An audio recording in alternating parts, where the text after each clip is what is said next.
अगला टॉपिक है digestive system यानी कि पाचन तंत्र। तो हम जानेंगे डाइजेस्टिव सिस्टम के बारे में यानी पाचन तंत्र के बारे में। तो हम शुरुआत करते हैं अपना टॉपिक का। हमारा टॉपिक है डाइजेस्टिव सिस्टम यानी पाचन तंत्र।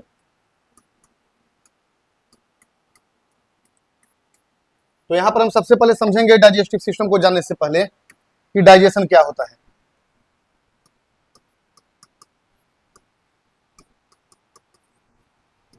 यानी हमें सबसे पहले जानना होगा कि डाइजेशन यानी कि पाचन क्या है, क्योंकि हमको डाइजेस्टिव सिस्टम को जानने से पहले कि आखिर डाइजेस्टिव सिस्टम पाचन तंत्र क्या है, उससे पहले हमें ये जानना है कि पाचन होता क्या है। तो आप डाइजेशन को समझिए कि डाइजेशन का मतलब क्या है। तो डाइजेशन का मतलब होता है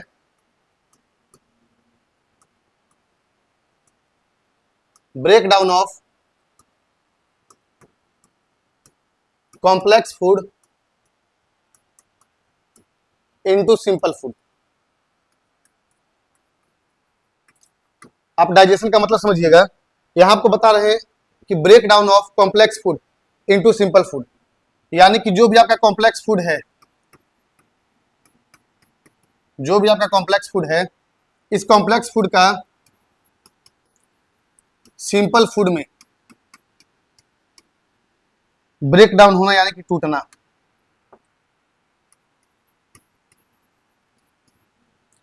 अब यहां पॉइंट समझिए, जैसे आपको बोले कॉम्प्लेक्स फूड यानी कि जटिल खाद्य पदार्थ। तो जटिल खाद्य पदार्थ का सरल खाद्य पदार्थ में टूटना। तो यहां पर आपको समझ में आ रहा होगा कि डाइजेशन का मतलब होता है, पाचन का मतलब कि break down of complex food into simple food, यानी कि जटिल खाद्य पदार्थ का सरल खाद्य पदार्थ यानी कि सिंपल फूड में टूटना। तो आपको समझ में आ रहा होगा कि आखिर कॉम्प्लेक्स फूड क्या होता है। तो आप यहां पॉइंट समझिएगा। जैसे आप टॉपिक पर होंगे न्यूट्रिशन, आपको अगर टॉपिक याद होगा न्यूट्रिशन यानी कि पोषण, तो आप यहां न्यूट्रिशन में जाने होंगे न्यूट्रिएंट्स के बारे में, यानी कि पोषक तत्वों के बारे में।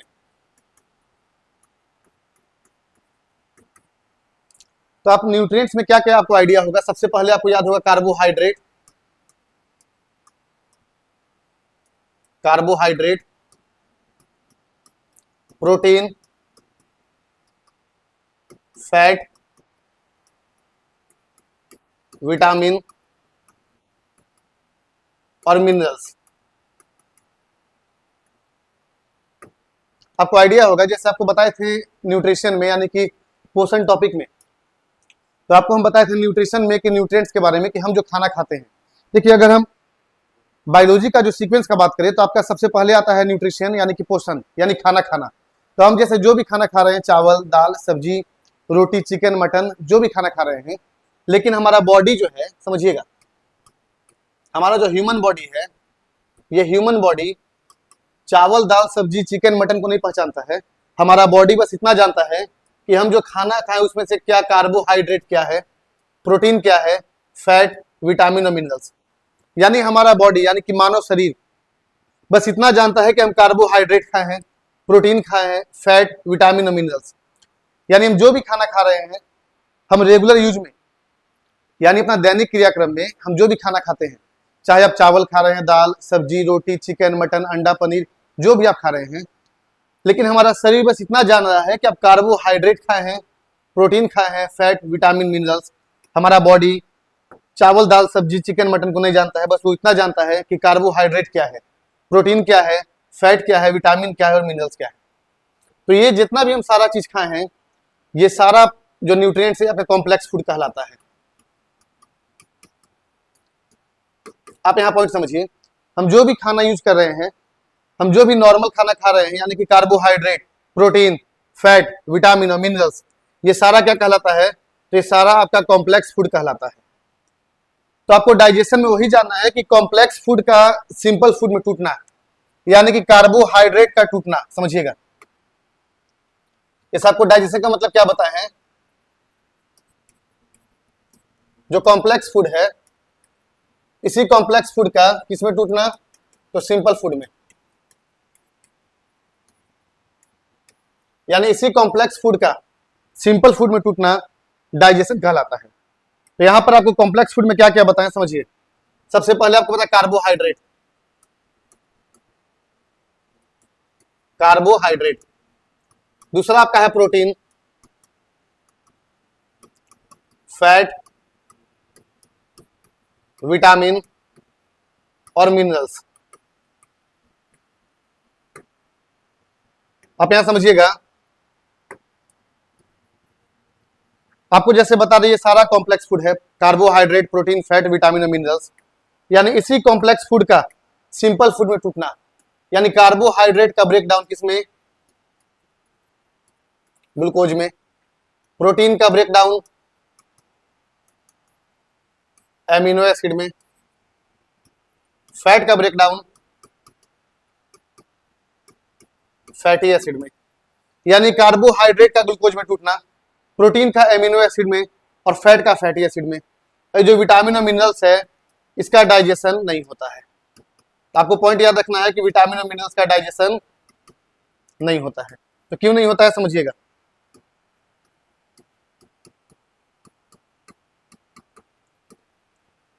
अब यहां आपको समझा दे कि आखिर इसका डाइजेशन क्यों नहीं होता है और ये लोग का डाइजेशन होता है। यानी आपको पूरा डाइजेशन के प्रोसेस में जो पाचन का प्रक्रिया है, यही आपका जो कॉम्प्लेक्स फूड है, कार्बोहाइड्रेट, प्रोटीन, फैट और विटामिन, इसी कॉम्प्लेक्स फूड का सिंपल फूड में टूटना डाइजेशन कहलाता है। तो आपको समझ में यहां तक आ रहा होगा। तो आपको डाइजेशन का मतलब क्या समझाया है? डाइजेशन का मतलब होता है break down of complex food into simple food.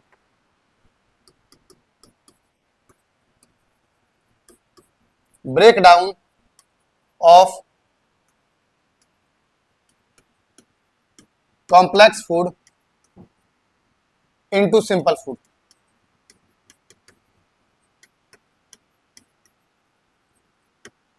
यानी कि कॉम्प्लेक्स फूड का, और आपको कॉम्प्लेक्स फूड का मतलब समझ में आ गया होगा।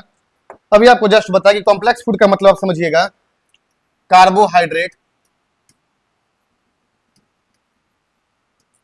Protein, fat. यानी डाइजेशन में यही तीनों वाला था आपका, कार्बोहाइड्रेट, प्रोटीन और फैट, यही तीनों का डाइजेशन। यानी कार्बोहाइड्रेट किसमें टूटेगा? तो ग्लूकोज में। प्रोटीन आपका किसमें टूटेगा? Amino acid. और फैट किसमें टूटेगा? तो फैटी एसिड।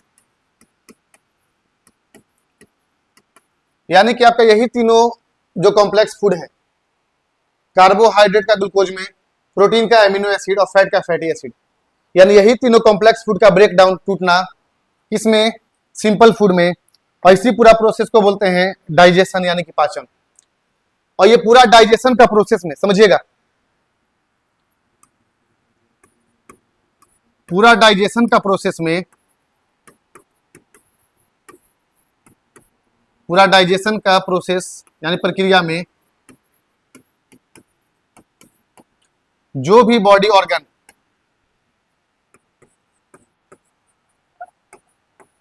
जो भी बॉडी ऑर्गन हेल्प करता है, उसे डाइजेस्टिव ऑर्गन कहते हैं।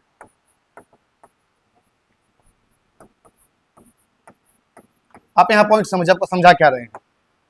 आपको यहां समझा रहे हैं कि डाइजेशन क्या है। तो डाइजेशन एक ऐसा प्रोसेस है जिसमें कि कॉम्प्लेक्स फूड का सिंपल फूड में टूट जाना, यानी कि break down of complex food into simple food is called digestion.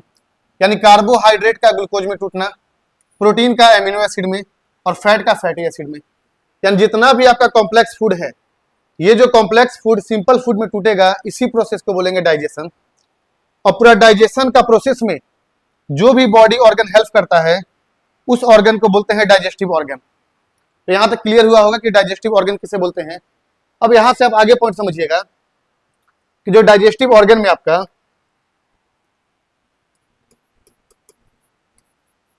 Digestive organ में एक ऑर्गन तो नहीं आएगा, अगर हम डाइजेस्टिव ऑर्गन का बात करें तो सिर्फ इसमें कोई भी एक बॉडी का पार्ट तो नहीं आएगा, इसमें आपका डाइजेस्टिव ऑर्गन में ग्रुप ऑफ ऑर्गन यानी कि कुछ अंगों का समूह, कुछ अंगों का समूह यानी ग्रुप ऑफ ऑर्गन रहेगा। जैसे आपका buccal cavity, oesophagus, stomach, small intestine, large intestine, यानी आपका बहुत सारा ऑर्गन आ रहा है, यानी कि ऑर्गन का ग्रुप आ रहा है। तो डाइजेशन के प्रोसेस में जो ऑर्गन हेल्प कर रहा था उसे बोल रहे थे डाइजेस्टिव ऑर्गन, और ग्रुप ऑफ ऑर्गन यानी कि ग्रुप ऑफ डाइजेस्टिव ऑर्गन, इसी को हम बोलेंगे डाइजेस्टिव सिस्टम। डाइजेस्टिव सिस्टम यानी कि पाचन तंत्र।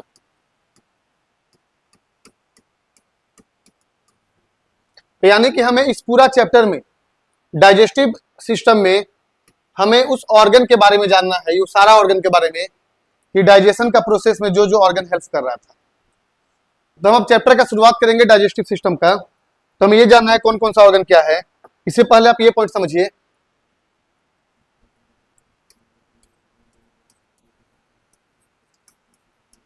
अगर हम डाइजेशन का बात करें यानी पाचन का जब बात करते हैं, समझिएगा,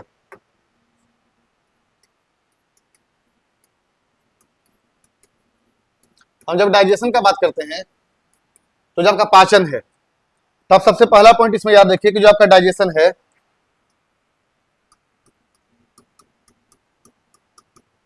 it is a catabolic process. आप सबसे पहला पॉइंट याद रखिएगा कि डाइजेशन एक ऐसा प्रोसेस है, तो डाइजेशन एक कैटाबॉलिक प्रोसेस है।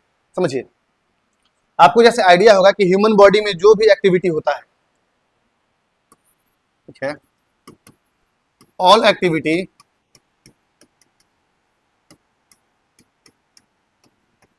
अकर्स इन ह्यूमन बॉडी,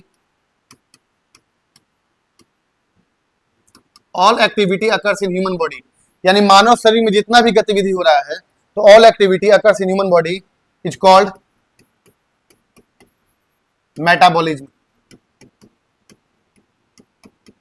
आप ये पॉइंट समझिएगा, यहां आपको क्या बता रहे हैं कि ह्यूमन बॉडी में जितना भी एक्टिविटी होता है वो सारा एक्टिविटी मेटाबॉलिज्म कहलाता है।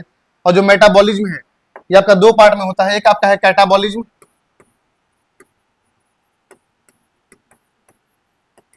और दूसरा आपका है anabolism.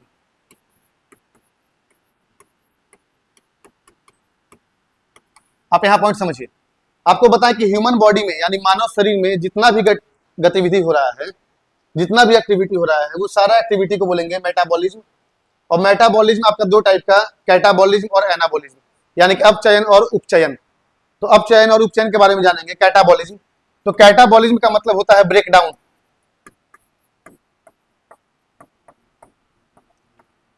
Breakdown of bigger molecule, breakdown of bigger molecule, ये कहलाता है आपका कैटाबॉलिज्म। और एनाबॉलिज्म का मतलब होता है कि जो स्मॉलर मॉलिक्यूल है इससे आपका मिल करके बिगर मॉलिक्यूल का फॉर्मेशन होगा। तो आप यहां समझ रहे होंगे कि डाइजेशन का मतलब ही होता है कि break down of complex food into simple food, यानी कि कॉम्प्लेक्स फूड का सिंपल फूड में टूटना ही डाइजेशन कहलाता है। तो आप यहां समझ रहे होंगे कि जो डाइजेशन है ये आपका ब्रेक डाउन है, यानी कि कैसा प्रोसेस है, तो कैटाबॉलिक प्रोसेस है। तो आपको सबसे पहला पॉइंट याद रखना है कि डाइजेशन एक कैटाबॉलिक प्रोसेस है। तो आप डाइजेशन में सबसे पहला पॉइंट याद रखिएगा कि it is a catabolic process.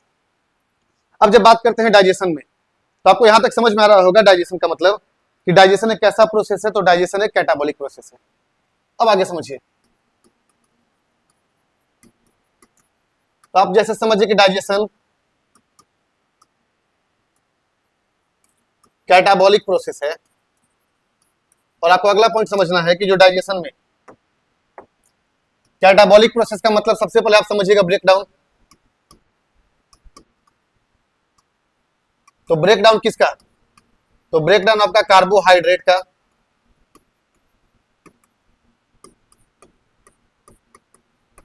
Protein का और फैट का, यानी यही तीनों का ब्रेकडाउन होगा डाइजेशन में। और दूसरा पॉइंट समझिएगा, जो आप विटामिन और जो मिनरल्स का नाम सुने हैं, विटामिन एंड मिनरल्स, इसे हम बोलते हैं मेटाबॉलिक रेगुलेटर।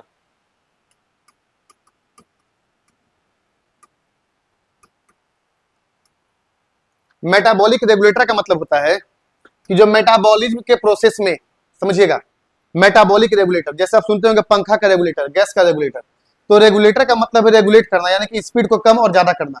तो यहाँ पर जैसे हम बोले कि मेटाबॉलिक रेगुलेटर, यानी कि मेटाबॉलिज्म का जो प्रोसेस है उसको रेगुलेट करना, स्पीड ज्यादा करना या कम करना, ये कौन करता है? तो विटामिन और मिनरल्स करता है।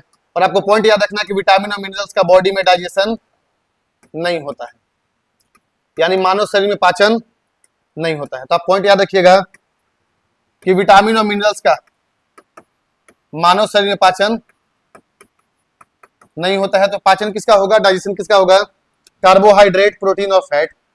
ये आपका कैटाबॉलिक प्रोसेस है, यानी कि पूरा मेटाबॉलिज्म में जो आपका रेगुलेटर के रूप में काम करता है विटामिन और मिनरल्स, इसीलिए इसे बोलते हैं मेटाबॉलिक रेगुलेटर। तो यहाँ पर आपको डाइजेशन का मतलब समझ में आ रहा होगा। और आपको ये बताए थे कि जो डाइजेशन का जो प्रोसेस है, इस डाइजेशन का प्रोसेस में जो भी आपका बॉडी ऑर्गन हेल्प करता है उसे बोलते हैं डाइजेस्टिव ऑर्गन, और ग्रुप ऑफ डाइजेस्टिव ऑर्गन ये कहलाएगा आपका डाइजेस्टिव सिस्टम। तो हम यहाँ समझेंगे डाइजेस्टिव सिस्टम में, यहाँ ध्यान दीजिए। तो आपको डाइजेशन का प्रोसेस जो है उसमें समझिए क्या क्या आपको जानना है।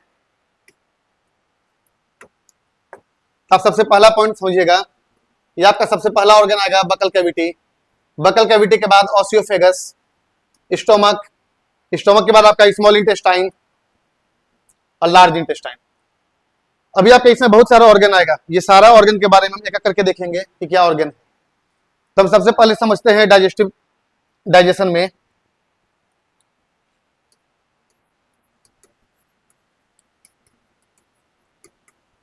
तो आपको सबसे पहला पॉइंट बताएं डाइजेशन का मतलब, तो break down of complex food into simple food, यानी जो कार्बोहाइड्रेट था ये किस में टूट रहा था? तो आपका कार्बोहाइड्रेट टूट रहा था ग्लूकोज में। फैट किस में टूट रहा था? तो आपका फैट फैटी एसिड में। और प्रोटीन किस में टूट रहा था? तो प्रोटीन एमिनो एसिड। तो आप समझिए, जैसे आपको पता है कि आप कार्बोहाइड्रेट खाएं, सपोज करिए कि आप खाना में चावल खाए हैं, रोटी खाए हैं, तो आप चावल या रोटी खाए हैं तो इसका मतलब आप क्या खाए हैं ह्यूमन बॉडी का लैंग्वेज में? तो आप खाएं कार्बोहाइड्रेट। तो इसी कार्बोहाइड्रेट का पाचन होगा। हम एक एक करके सारा पॉइंट समझेंगे, पाचन कैसे होता है, कौन कौन सा इसमें एंजाइम हेल्प करता है, सारा पॉइंट को जानेंगे। इससे पहले हम जाने कि जो कार्बोहाइड्रेट है इसका जो पाचन होगा ग्लूकोज में होगा। जो फैट है, फैट खा रहे हैं तो फैट किस में टूटेगा? Fatty acid. और प्रोटीन किस में टूटेगा? तो प्रोटीन आपका टूटेगा एमिनो एसिड। यानी आपका जो तीनों जो टूटेगा, तो आपका जो कार्बोहाइड्रेट ग्लूकोज में, फैट फैटी एसिड में और प्रोटीन एमिनो एसिड में, ये जो ब्रेक डाउन हो रहा है, और ब्रेक डाउन होने के बाद जो सब्सटेंस बनाएगा, समझिए, जैसे ग्लूकोज, फैटी एसिड और एमिनो एसिड, ये जो सब्सटेंस बन रहा है इस सब्सटेंस को बोलते हैं काइम। तो आप नाम याद रखिएगा कि आपका कार्बोहाइड्रेट का टूटना किसमें? ग्लूकोज में, फैट का फैटी एसिड में और प्रोटीन का एमिनो एसिड में। यानी आपका तीनों जो कॉम्प्लेक्स फूड है इसका सिंपल फूड में टूटना, और टूटने के बाद जो सब्सटेंस कहलाता है इस सब्सटेंस को बोलते हैं काइम। तो आपसे क्वेश्चन बनता है कि डाइजेशन के बाद जो आपका कॉम्प्लेक्स फूड का सिंपल फूड में टूटना और टूटने के बाद जो सब्सटेंस बनेगा उस सब्सटेंस का नाम क्या हुआ? तो आपको उसका नाम याद रखना है, उसका नाम होता है काइम। अब हम आगे चलते हैं कि अपना पूरा डाइजेशन का जो प्रोसेस है ये कितना टाइप का होता है और प्रोसेस का स्टेप जानेंगे। तो हम समझते हैं step of digestion. Step of digestion यानी पाचन का स्टेप, कौन कौन सा स्टेप से होकर गुजरता है। ऐसा तो नहीं कि खाना खाएं और जैसे ही खाना मुंह में डालें अब खाना का पाचन हो गया, ऐसा भी नहीं है। तो हमको जानना है कि स्टेप कौन कौन सा है। तो सबसे पहला हमारा स्टेप रहेगा इंजेशन। सबसे पहला स्टेप क्या है? तो सबसे पहला स्टेप है इंजेशन, और इंजेशन का मतलब होता है हिंदी में अंतर्ग्रहण। आप समझिए, आपको जैसे बता रहे हैं कि सबसे पहला स्टेप है हमारा इंजेशन। इंजेशन का मतलब होता है अंतर्ग्रहण, यानी कि भोजन यानी फूड का इंटेक करना।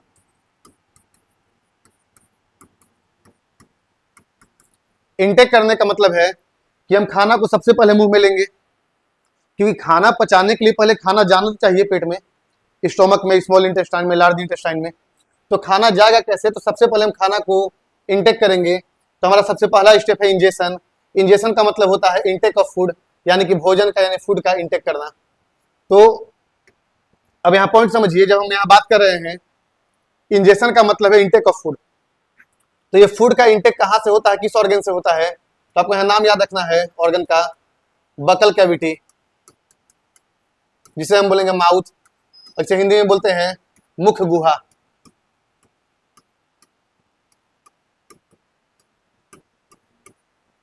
आप यहाँ पॉइंट समझिए, आपको जैसे बता रहे हैं स्टेप ऑफ डाइजेशन। तो डाइजेशन को करने के लिए सबसे पहले वो खाना खाना तो पड़ेगा। तो खाना खाने के लिए जो सबसे पहला स्टेप होता है उसको बोलते हैं इंजेशन, यानी अंतग्रहण। तो अंतग्रहण का मतलब है कि भोजन का इंटेक करना, यानी इंटेक ऑफ फूड। तो सबसे पहला हमारा स्टेप क्या है? इंजेशन का मतलब सबसे पहला स्टेप हुआ हमारा इंटेक ऑफ फूड। तो इंटेक ऑफ फूड का मतलब भोजन का अंतग्रहण, यानी कि खाना को सबसे पहले खाना। तो हम इंटेक कहां से करेंगे? बकल कैविटी से करेंगे, यानी कि मुख गुहा से करेंगे। अब जैसे ही हमारा सबसे पहला स्टेप होगा इंजेशन, यानी अंतग्रहण, तो यानी कि खाना को हम मुंह में लिए। अब जैसे ही हम खाना को मुंह में लेंगे, तो आप यहाँ पॉइंट समझिए, तो खाना को मुंह में लेने के बाद हम खाना को चबाएंगे, चीविंग ऑफ फूड, यानी खाना को चबाना, भोजन को चबाना। अब जैसे ही हम खाना को चबाएंगे, तो इसमें हमको चीविंग में कौन सा ऑर्गन हेल्प करेगा? तो आपको याद रखना इसमें कौन सा ऑर्गन हेल्प करता है? तो इसमें हेल्प करेगा टीथ, यानी कि दांत। तो आपको यहां से पॉइंट याद रखना है, स्टडी ऑफ टीथ क्या कहलाता है? स्टडी ऑफ टीथ कहलाएगा ओडेंटोलॉजी। ओडेंटोलॉजी। आप यहां पॉइंट समझिए, आपको हम सबसे पहला स्टेप बताएं इंजेशन। तो डाइजेशन का जो सबसे पहला स्टेप है इंजेशन। इंजेशन का मतलब भोजन को इंटेक करना। खाना को हम सबसे पहले मुंह में लेंगे, तो इंजेशन का प्रोसेस कहां से? बकल कैविटी से, यानी कि मुख गुहा से। अब जैसे ही खाना को मुंह में लेंगे, तो ऐसा तो नहीं कि खाना को मुंह में लिया तुरंत निकल गए, क्योंकि समाज में एक ऐसा भी प्राणी होता है कुछ, कि जो खाना लिया और खाना लेते के साथ सीधा उसको निकल गया। तो खाना को हम जैसे इंटेक किए, तो इंटेक करने के बाद हमारा सबसे पहला काम क्या होगा? खाना को चबाना, यानी कि भोजन को आराम से चबाना है। तब इस चबाने का प्रोसेस में कौन सा ऑर्गन हेल्प करता है? तो ऑर्गन का नाम है टीथ, यानी कि दांत। और स्टडी ऑफ टीथ क्या कहलाता है? तो स्टडी ऑफ टीथ कहलाएगा ओडेंटोलॉजी। तो स्टडी ऑफ टीथ कहलाता है ओडेंटोलॉजी। हम एक एक करके सारा ऑर्गन के बारे में जानेंगे, तो हम वहां पे टीथ के बारे में भी जानेंगे। अब आगे समझते हैं। अब जैसे ही हम खाना को चबा लिए, तो हमारा दूसरा स्टेप होगा, जिसे बोलते हैं सेलिवेशन। सेलिवेशन, तो सेलिवेशन कहां से वर्ड आया है? तो सेलिवेशन वर्ड आपका आया है सलाइवा से। अब समझिए, सलाइवा का मतलब होता है लार। आप जैसे देखते हो कि खाना जैसे ही खाते हैं, तो आपका बकल कैविटी में, यानी कि मुख गुहा में सलाइवा, यानी कि लार का फॉर्मेशन होता है। तो हमारा जो सेकेंड स्टेप है, इसको बोलते हैं सेलिवेशन, यानी कि लार का निकलना।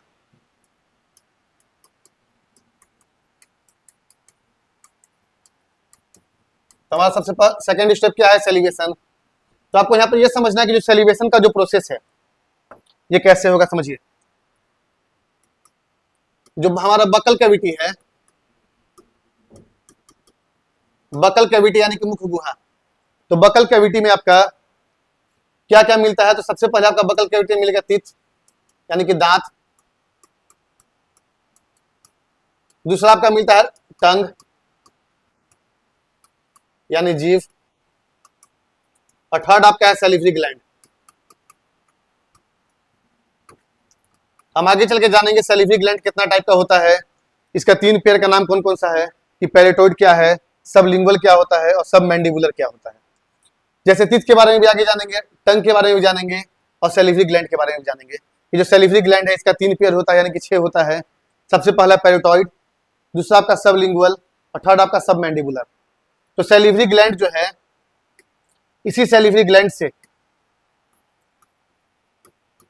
सलाइवा का सेक्रेशन होता है। जो सैलिवरी ग्लैंड है, इसी सैलिवरी ग्लैंड से सलाइवा का सेक्रेशन होता है। अब जैसे ही आप पॉइंट समझिए, आप तो जैसे बकल कैविटी में फूड को लिए, अब आप फूड को जैसे ही लिए तो फूड को आप चबाएं, तो आप खाना को चबाएं। अब खाना को चबाने के बाद आपका जो फूड है, इसी के साथ आपका बकल कैविटी में जो सैलिवरी ग्लैंड है, ये किसका फॉर्मेशन किया? सलाइवा का फॉर्मेशन किया। तो आपका फूड के साथ सलाइवा मिलेगा। तो आप यहाँ पॉइंट समझिएगा कि आपका फूड के साथ सलाइवा मिलेगा। तो आपसे एग्जाम में क्वेश्चन बनता है कि फूड प्लस सलाइवा क्या कहलाता है? तो आपको नाम याद रखना है कि फूड प्लस सलाइवा क्या कहलाएगा? तो बोलस कहलाता है। तो बोलस क्या है? तो जैसे ही हम खाना को इंटेक किए, तो पहला हमारा डाइजेशन का स्टेप है इंटेक ऑफ फूड, यानी खाना का, यानी कि फूड का बकल कैविटी में लेना। अब जैसे ही हम फूड को बकल कैविटी में लेंगे, तो लेने के बाद हमारा सबसे अगला स्टेप क्या होगा? खाना को चबाना। और खाना को चबाने में हमारा कौन सा ऑर्गन हेल्प करेगा? तो टीथ करेगा। अब जैसे ही खाना को चबाएंगे, तो खाना का टेस्ट हमें टंग से मिलेगा और सैलिवरी ग्लैंड जो है ये सलाइवा का फॉर्मेशन करेगा। अब यही सलाइवा का फॉर्मेशन, फूड के साथ सलाइवा मिलता है, और जैसे ही आपका फूड के साथ सलाइवा मिलेगा तो क्या बनेगा? बोलस बनेगा। और ये बोलस बन के क्या करता है? आपका फूड को स्मूथ बनाएगा। फूड को क्या करता है? स्मूथ बनाता है, यानी कि मुलायम करेगा। अगला स्टेप समझिएगा, यानी फूड प्लस सलाइवा, ये क्या कहलाया? तो ये आपका कहलाया बोलस। ये बोलस क्या किया? आपका फूड को स्मूथ बना दिया। अब जैसे ही फूड स्मूथ हो गया, तो समझिएगा, तो फूड का स्मूथ होने के बाद वाया ऑसियोफेगस, ऑसियोफेगस या एसोफेगस, इसी को हम बोलते हैं फूड पाइप। ऑसियोफेगस के द्वारा, वाया ऑसियोफेगस, यानी कि ऑसियोफेगस के द्वारा ये जो फूड आपका है, फूड आपका ऑसियोफेगस के द्वारा कहां आता है? स्टोमक में आता है, यानी कि अमाशय में आता है। और इस प्रोसेस को बोलते हैं प्रपल्सन। हिंदी में इसे बोलेंगे प्रनोदन। आप पॉइंट समझिए, आपको समझा क्या रहे हैं? आपको हम यहाँ स्टेप क्या बता रहे हैं कि आप सबसे पहले, हमारा डाइजेशन का सबसे पहला स्टेप क्या था? Intake of food. हमारा सबसे पहला स्टेप इनटेक ऑफ फूड, यानी खाना का बकल कैविटी से इनटेक करना। इनटेक करने के बाद हम खाना को क्या करेंगे? चबाएंगे, चिविंग करेंगे, चबाएंगे। चबाते किससे थे? तो दांत से। चबाने के बाद आपका बकल कैविटी में जो सैलिवरी ग्लैंड मिलता था, ये सैलिवरी ग्लैंड क्या करता है? सलाइवा का फॉर्मेशन। अब जैसे ही सलाइवा का फॉर्मेशन होगा, तो सलाइवा का फॉर्मेशन के बाद आपका फूड में सलाइवा मिलेगा, और ये सलाइवा प्लस फूड क्या कहलाता है? बोलस कहलाता है। ये जो बोलस है, ये आपका, इससे क्या हो जाता है कि फूड आपका स्मूथ हो जाएगा, यानी कि मुलायम हो जाएगा। अब जैसे ही फूड स्मूथ होता है, यानी मुलायम होता है, तो ये आपका स्मूथ हुआ फूड ऑसियोफेगस के द्वारा, ऑसियोफेगस के द्वारा कहां आता है? स्टोमक में आता है। कहां आएगा? स्टोमक में। तो आपको यहां से पॉइंट याद रखना है कि जो ऑसियोफेगस है, इसका काम क्या है। तो आप ये ऑसियोफेगस के बारे में जान जाएंगे, फूड पाइप के बारे में। इसे हम बोलते हैं फूड पाइप, या इसे बोलते हैं एसोफेगस। तो आप यहाँ पॉइंट आपको समझ में आ रहा होगा कि जो ऑसियोफेगस है या जो एसोफेगस है, इसका बस काम इतना ही है कि आपका फूड को बकल कैविटी से स्टोमक तक पहुंचाना, यानी कि फूड पाइप में किसी भी तरह का डाइजेशन नहीं होता है। तो आपको यहाँ याद रखना है, नो डाइजेशन टेक्स प्लेस,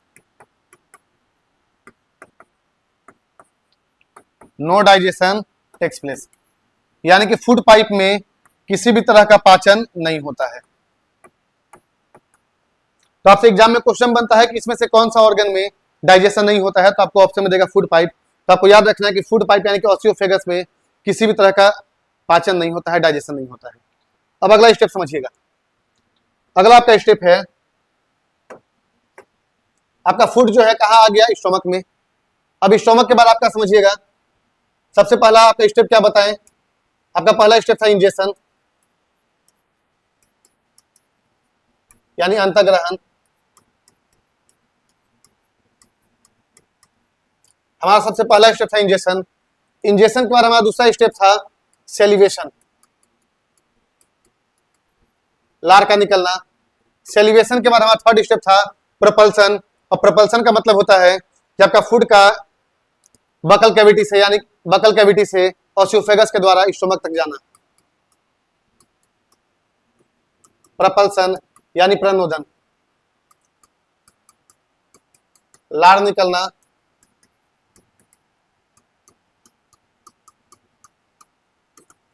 अब जैसे ही प्रोपल्सन होगा तब समझिएगा कहीं कहीं आपको किताब में प्रोपल्सन का स्टेप को हटा दिया जाता है। इसके बाद आपका अगला स्टेप आता है प्रोपल्सन के बाद एब्जॉर्प्शन, इसे बोलते हैं अवशोषण।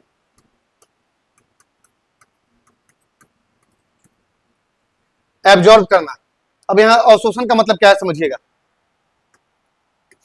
इसका मतलब है कि आपका जो कॉम्प्लेक्स फूड है उसका डाइजेशन शुरू हुआ। अब जैसे ही डाइजेशन होगा तो आपका फूड में जो भी आपका न्यूट्रिएंट्स है,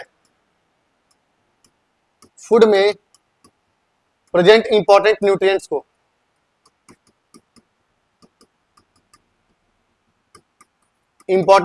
को अवशोषित करना। अवशोषित करने का मतलब एब्जॉर्ब करना। आप यहां पॉइंट समझिए, आपको जैसे पता सबसे पहला इंजेक्शन, इंजेक्शन के बाद सेलिवेशन, प्रोपल्सन और एब्जॉर्प्शन। एब्जॉर्प्शन का मतलब होता है कि आपका फूड में यानी कि बकल कैविटी से जो आप फूड लिए हैं, इंटेक किए, आपका स्टोमक तक गया। अब स्टोमक के बाद आपका फूड कहां जाएगा, स्मॉल इंटेस्टाइन में।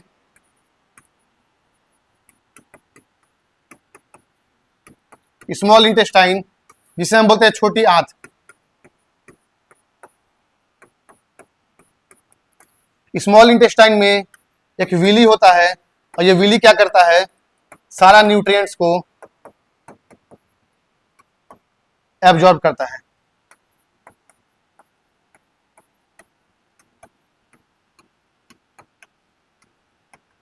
आप यहां पॉइंट समझिए, आपको बोले स्टेप बता रहे कि इंजेक्शन, सेलिवेशन, प्रोपल्सन, एब्जॉर्प्शन। तो एब्जॉर्प्शन कहां पर हो रहा है और शोषण कहां पे हो रहा है, जो छोटी आंत है स्मॉल इंटेस्टाइन है, ये क्या कर रहा है, इसमें जो विली है, विली क्या करता है कि जो न्यूट्रिएंट्स है उसको एब्जॉर्ब करता है। और इसको एब्जॉर्ब करने के बाद आप पॉइंट समझिएगा,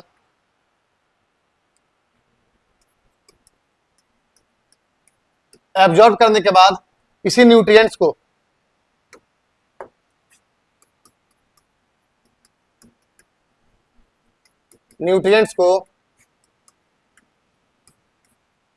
ब्लड के थ्रू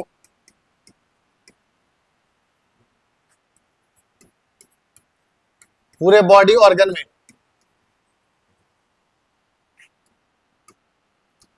भेज देना। आपको यहां पॉइंट क्या बता समझिए, पहले आपका एब्जॉर्ब हो गया। अब एब्जॉर्ब होने के बाद विली जो है उस न्यूट्रिएंट्स को अपने पास तो रखेगा नहीं, उसको करेगा क्या, ब्लड के थ्रू पूरे बॉडी ऑर्गन में भेज देना। इसी प्रोसेस को बोलते हैं एसिमिलेशन, इसे बोलते हैं स्वांगीकरण। स्वांगीकरण, और स्वांगीकरण का मतलब क्या होता है, तो न्यूट्रिएंट्स को ब्लड के थ्रू पूरे बॉडी पार्ट्स में सर्कुलेट करना है कि भेज देना, इसी को बोलते हैं एसिमिलेशन। अब एसिमिलेशन के बाद अब होगा क्या कि आपका जो भी इंपॉर्टेंट न्यूट्रिएंट्स था उसको तो एब्जॉर्ब कर लिया गया। अब उसको एब्जॉर्ब करने के बाद अब आपका क्या बच गया, तो अब आपका बचेगा अनडाइजेस्टेड फूड। अनडाइजेस्टेड फूड या इसे हम बोलेंगे वेस्टेज फूड।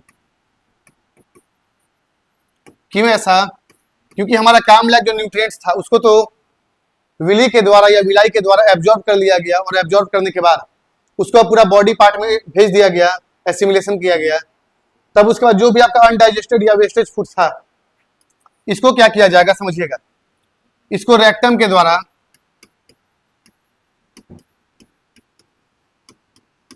द्वारा स्टोर किया जाता है, यानी इकट्ठा किया जाता है। अब जैसे ही रेक्टम इसको स्टोर कर लेगा और स्टोर करने के बाद समय समय पर इसको इजेक्ट करता है एनस के द्वारा, एनस के द्वारा इजेशन, जिसे बोलते हैं बाह्य निष्कासन।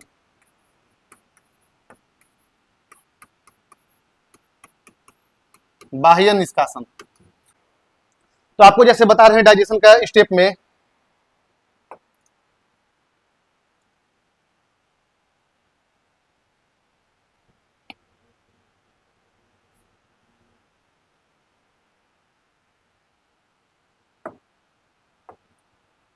तो आपको डाइजेशन का स्टेप में क्या बताया तो समझिएगा। तो आपको सबसे पहला बताया कि डाइजेशन का जो सबसे पहला स्टेप है उस स्टेप का नाम है इंजेशन।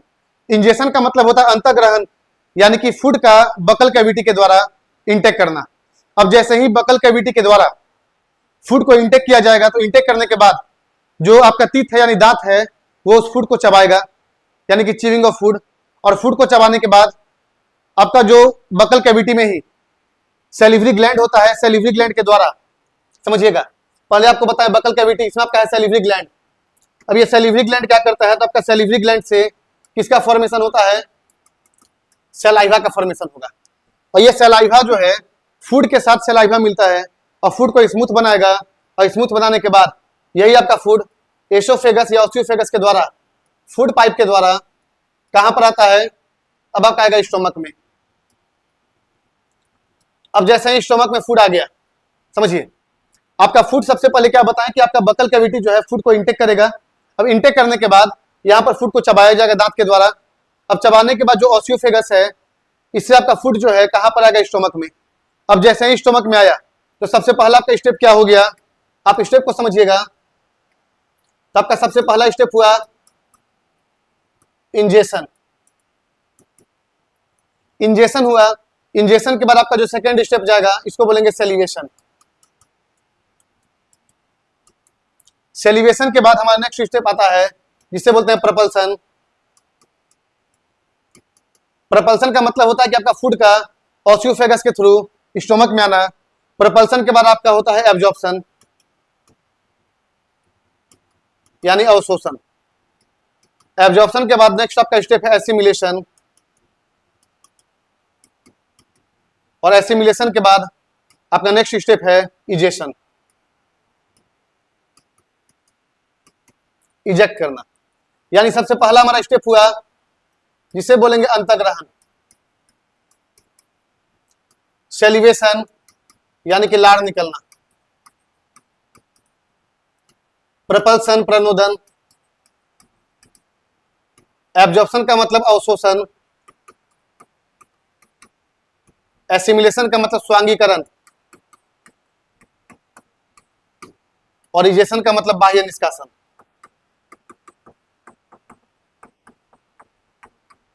तो ये आपको हम बता रहे हैं जो ये आपका डाइजेशन का स्टेप है, ingestion, salivation, propulsion, absorption, assimilation और इजेशन।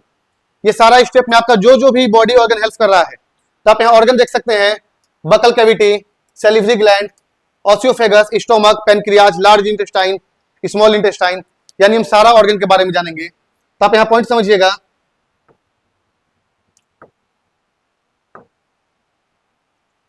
तो हम जब यहां बात करते हैं डाइजेस्टिव ऑर्गन का,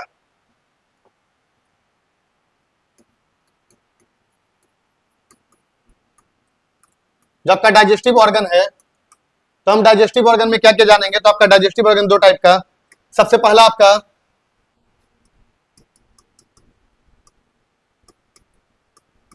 एलिमेंट्री कैनल, इसे बोलते हैं आहार नाल, और दूसरा आपका हो गया डाइजेस्टिव ग्लैंड यानी पाचन ग्रंथि। आप पॉइंट समझिए। आपको बताएं कि डाइजेस्टिव ऑर्गन में सबसे पहला आपका आएगा एलिमेंट्री कैनल, और आपको याद रखना है कि इसी का लेंथ सबसे पहले 30 से आपका 33 फीट होता है। तो जो आपका एलिमेंट्री कैनल है, आहार नाल है, तो एलिमेंट्री कैनल का लेंथ कितना होता है, 30 से 33 फीट। इसमें आपका सबसे पहला आपका आएगा बकल कैविटी, मुख गुहा, बकल कैविटी के बाद आपका ओसियोफेगस, फूड पाइप, फिर आपका आएगा स्टोमक, अमाशय, स्मॉल इंटेस्टाइन, छोटी आंत, लार्ज इंटेस्टाइन यानी कि बड़ी आंत। तो आपको बताएं कि आपका जो एलिमेंट्री कैनल, इसका लेंथ आपका 30 से 33 फीट होता है। इसमें आपका सबसे पहला आएगा बकल कैविटी, जिसे बोलते हैं मुख्य गुहा, ओसियोफेगस यानी फूड पाइप, स्टोमक यानी अमाशय, स्मॉल इंटेस्टाइन छोटी आंत। आपको यहां बता दें कि देखने में स्मॉल इंटेस्टाइन है, लेकिन सबसे ज्यादा लेंथ इसी का होता है, लगभग आपका 22 से 25 फीट होता है स्मॉल इंटेस्टाइन। और फिर आपका है लार्ज इंटेस्टाइन यानी कि बड़ी आंत। तो ये आपको बताएं एलिमेंट्री कैनल। और फिर आपका एलिमेंट्री कैनल के बाद आपका आएगा डाइजेस्टिव ग्लैंड।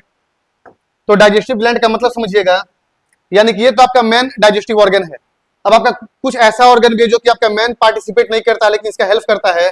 इसमें आपका सबसे पहला आपका आएगा टीथ, दांत, अभी आपको बताए थे च्यूइंग ऑफ फूड। टीथ के बाद आपका टंग, टंग उतना खास तो है नहीं। फिर आपका सैलिवरी ग्लैंड, सैलिवरी ग्लैंड के बाद लीवर यानी यकृत, और फिर आपका है पेनक्रियाज, इसे बोलते हैं अग्नाशय।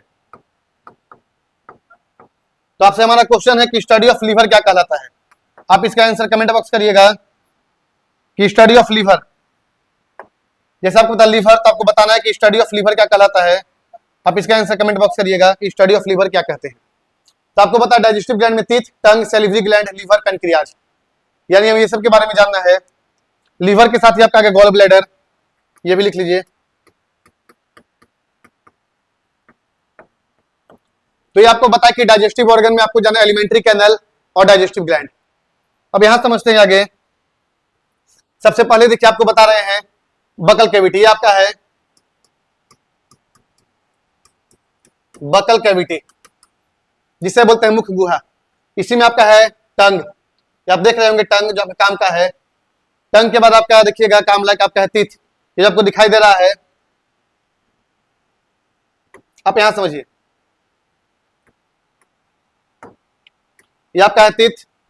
आपको टीथ में बताएंगे कि आपका टीथ का 4 type, incisor, canine, premolar, molar. तो इंसीजर क्या होता है, कैनाइन क्या है, प्रीमोलर क्या है, मोलर क्या है, ये सारा पॉइंट के बारे में जानेंगे। आपका टीथ हो गया, टंग हो गया, इसी में आपका आएगा सैलिवरी ग्लैंड, इसी में जानेंगे। आपका बकल कैविटी कंप्लीट है। आप यहाँ देख सकते हैं बकल कैविटी। तो आपका बकल कैविटी में कौन कौन सा ऑर्गन आपका डाइजेशन में जानना है, टंग हो गया, टीथ हो गया, सैलिवरी ग्लैंड हो गया, ठीक है। अगला क्लास में इसके बारे में डिटेल में जानेंगे कि सैलिवरी ग्लैंड क्या है, कितना पेयर है, टीथ के बारे में जानेंगे, इंसीजर क्या है, कैनाइन क्या है, प्रीमोलर क्या है, मोलर क्या है। आगे चलते हैं, नेक्स्ट देखते हैं। ये आपका बकल कैविटी के बाद आपका बकल कैविटी, इसके बाद आपका ये जो कंप्लीट है, ये आपको बताया है, ये आपका है ऑसियोफेगस। ऑसियोफेगस यानी कि फूड पाइप, इसी को बोलते हैं एसोफेगस। ये आपका बकल कैविटी और स्टोमक को ज्वाइन करता है। तो आपको याद रखना है ऑसियोफेगस जो है बकल कैविटी और स्टोमक को क्या कर रहा है, ज्वाइंट कर रहा है। यहां तक क्लियर है। आपको सेकेंड देखना है ऑसियोफेगस, नेक्स्ट आपका स्टोमक, समझिएगा। ये देखिए आपका ऑसियोफेगस, फूड पाइप यहां से ज्वाइंट हुआ। अब यहां पे आपको याद रखना है कि जो आपका फूड पाइप था, फूड पाइप, स्टोमक मतलब अमाशय,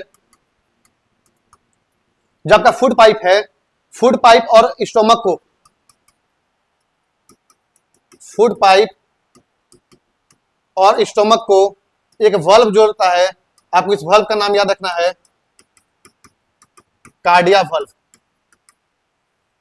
आपसे एग्जाम में क्वेश्चन ऐसे बनेगा, कार्डिया वल्व का संबंध किस ऑर्गन से है, तो आप बताइएगा स्टोमक से है। तो ये आपका हो गया स्टोमक, इसमें आपका ऑसियोफेगस से ज्वाइंट हो रहा है कार्डिया वल्व।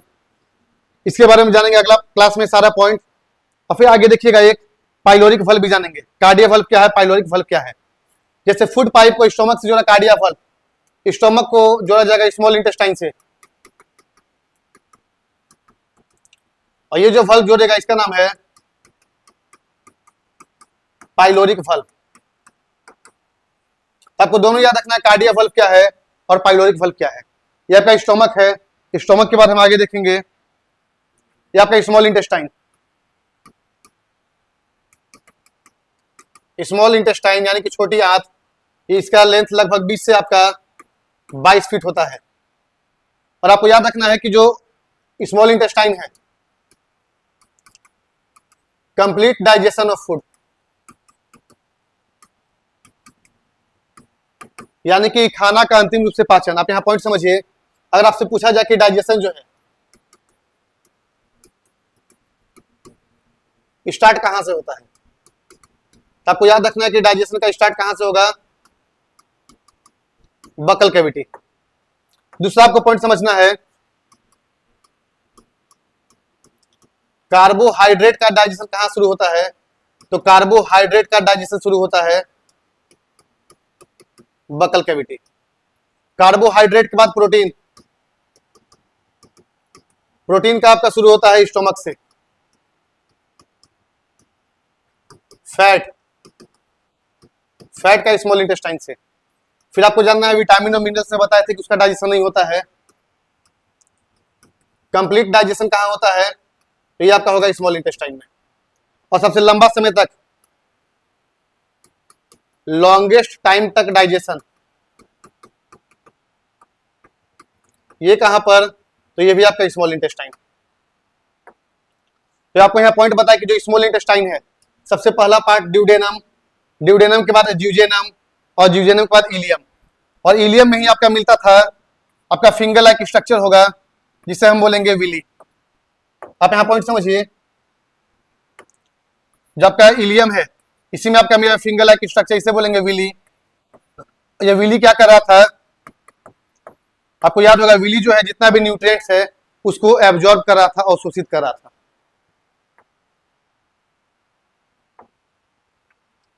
फिर आपका है लार्ज इंटेस्टाइन, तो ये आपका है लार्ज इंटेस्टाइन। लार्ज इंटेस्टाइन का 5 पार्ट होता है। सबसे पहला आपका है सीकम, सीकम के बाद आपका अपेंडिक्स, अपेंडिक्स के बाद कॉलोन। और आपको याद रखना है कि जो कॉलोन है इसका आपका 4 पार्ट है। सबसे पहला आपका है असेंडिंग कॉलोन, दूसरा आपका है सिग्मोइड कॉलोन, थर्ड आपका है ट्रांसवर्स कॉलोन,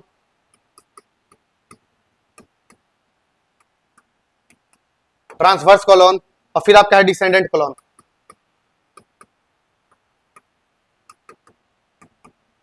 और आपका कॉलोन में ही पाया जाता है इकोलाई बैक्टीरिया।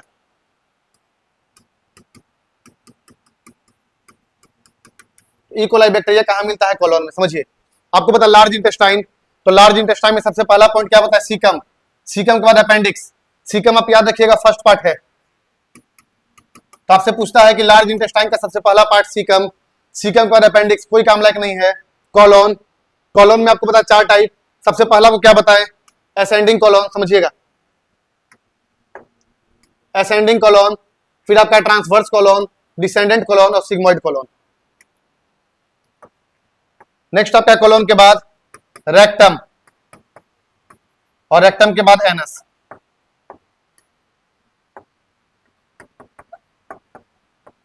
रेक्टम के बाद एनस, तो आपका रेक्टम हो गया और एनस हो गया। रेक्टम क्या करता है, स्टोर अनडाइजेस्टेड फूड, यानी आपका जो भी अनडाइजेस्टेड फूड है उसको स्टोर करेगा। और एनएस क्या करेगा, वो सारा को समय समय पर इजेक्ट करता है, बाहर निकालता है, बाहर निकालना। तो ये आपको बताया सारा पॉइंट डाइजेशन में। तो अभी आपको डाइजेशन में सिर्फ आपको ब्रीफ इंट्रोडक्शन दिए कि डाइजेशन क्या होता है, डाइजेशन का टाइप क्या है। तो आपको बताया कि डाइजेशन में सबसे पहले डाइजेशन क्या है, इसका टाइप, इसका स्टेप और कुछ आपको इंपॉर्टेंट ऑर्गन बताएं। अब अगले क्लास में हम डाइजेशन का ऑर्गन करके एक एक करके जानेंगे कि डाइजेशन का कौन कौन सा ऑर्गन है। सबसे पहले जानेंगे बकल कैविटी के बारे में। बकल कैविटी में हमारा रहेगा टीथ, टंग, सैलिवरी ग्लैंड। उसके बाद हमारा रहेगा ऑसियोफेगस के बारे में। ऑसियोफेगस के बाद स्टोमक, स्मॉल इंटेस्टाइन और लार्ज इंटेस्टाइन। ये सारा पॉइंट जानने के बाद हम जानेंगे कि डाइजेशन में कौन कौन सा एंजाइम हेल्प करता है डाइजेशन में, कि कार्बोहाइड्रेट का पाचन कैसे होगा, प्रोटीन का कैसे होगा और फैट का कैसे होगा। जानेंगे डाइजेशन के बारे में सारा पॉइंट। तो मिलते हैं अगले क्लास में, अगले क्लास में कंटिन्यू करेंगे डाइजेशन को। तब तक के लिए थैंक यू क्लास।